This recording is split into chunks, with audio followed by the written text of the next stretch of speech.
भागकर शादी करने वाली लड़कियों के साथ क्या होता है जरूर पढ़ें। बेहद सुंदर सजा हुआ रूम, उसमें लगे अलग अलग टिमटिमाते एलईडी बल्ब और कई सारी कैंडल्स की रोशनी, ऊपर से रात का पूरा दिखाई देता पूर्णिमा का चंद्र, यह सारी चीज़ें सपना को मदहोश किए जा रही थी। शाहिद रूम सजाकर मैं थोड़ी देर में वापस आता हूँ कहकर सपना को उस रूम में अकेला छोड़कर चला गया था। सपना जो शाहिद से इतना प्यार करती थी कि उसके लिए उसके एक बार कहने से ही अपना घर छोड़कर उसके साथ आ गई थी, इस बात का उसको कोई अफसोस नहीं था। सपना को अपने सपनों का राजकुमार मिल गया था। इन दोनों ने भागकर शादी कर ली थी और आज उनके मिलन की रात थी। सपना बड़ी बेसब्री से प्रेमी का इंतज़ार कर रही थी। डोरबेल सुनते ही सपना के अरमान जैसे जाग उठे। उसने सोचा आखिरकार मिलन की वह घड़ी आ ही गई जिसका उसे कब से इंतज़ार था। दौड़कर सपना ने दरवाज़ा खोला और जो सामने उसने देखा उससे उसके सारे अरमान धरे के धरे रह गए। दरवाजे पर शाहिद खड़ा था, लेकिन अकेला नहीं। वह अपने साथ 8 लोगों को लेकर आया। वह सभी आदमी थे उसी की उम्र के। उन्हें देखकर सपना ने शाहिद की तरफ सवालिया नज़रों से देखा, जैसे पूछ रही हो यह क्या मजाक है।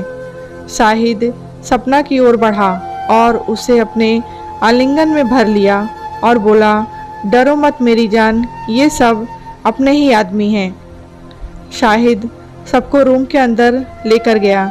सपना सबको पानी देने गई, तब सब उसको छेड़ने लगे, जिसका वह विरोध करने लगी और उसे यह देखकर बहुत आश्चर्य हुआ कि शाहिद कुछ भी नहीं बोल रहा था।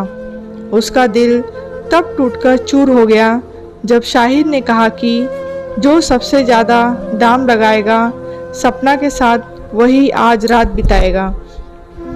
सपना को अब सब समझ में आ गया था कि शाहिद उसके साथ ज़िंदगी बिताने के लिए नहीं, बल्कि उसे बेचकर उसकी इज्जत मिट्टी में मिलाने के लिए यहाँ लेकर आया था।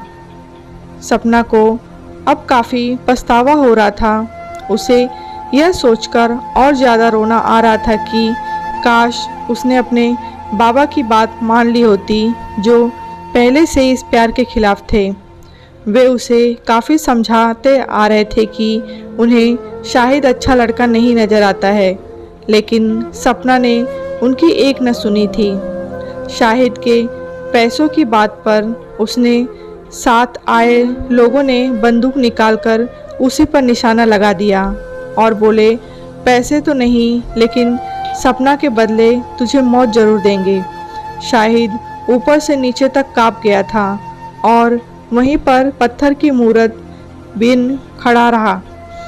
सभी लोग सपना की ओर बढ़े उसका दामन दागदार करने के लिए। सपना सोच रही थी कि उसके साथ कुछ भी गलत हो, इससे अच्छा उसको मौत आ जाए। जैसे जैसे लोग उसके करीब बढ़ते जा रहे थे, सपना और भी ज़्यादा डरती जा रही थी।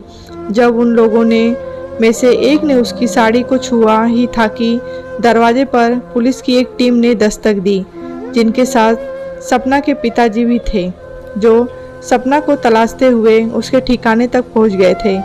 अपने पिता को देखकर सपना को जैसे नया जन्म मिला हो, वो तेजी से दौड़ी और अपने पिता के गले लग गई। सारी बात पता चलने पर उसने पिता की आंखों में खून उतर आया। अगर साथ में पुलिस ना होती तो शायद वह उन लोगों से ये किसी भी जान ही ले देते, लेकिन पुलिस ने उन्हें रोक लिया और सभी को गिरफ्तार कर शाहिद को भी। दोस्तों, हम प्यार के खिलाफ नहीं हैं, लेकिन आज के ज़माने में जो देखा देखी में या फिल्मी कहानियों को देखकर जिस तरह का प्यार युवा युवतियाँ करती हैं, बिना सोचे समझे उसके खिलाफ हैं। अपने माता पिता और परिवार को दुखी कर कोई भी प्यार कभी सफल हो ही नहीं सकता और बिना एक दूसरे की अच्छी तरह जाने, एक दूसरे को नेचर पहचाने जो प्यार होता है वह प्यार नहीं, महज एक आकर्षक होता है और कुछ नहीं। यह कहानी आपको कैसी लगी है कमेंट बॉक्स में बताएं। लाइक करें, शेयर करें। कहानी अच्छी लगी हो तो चैनल को सब्सक्राइब करें।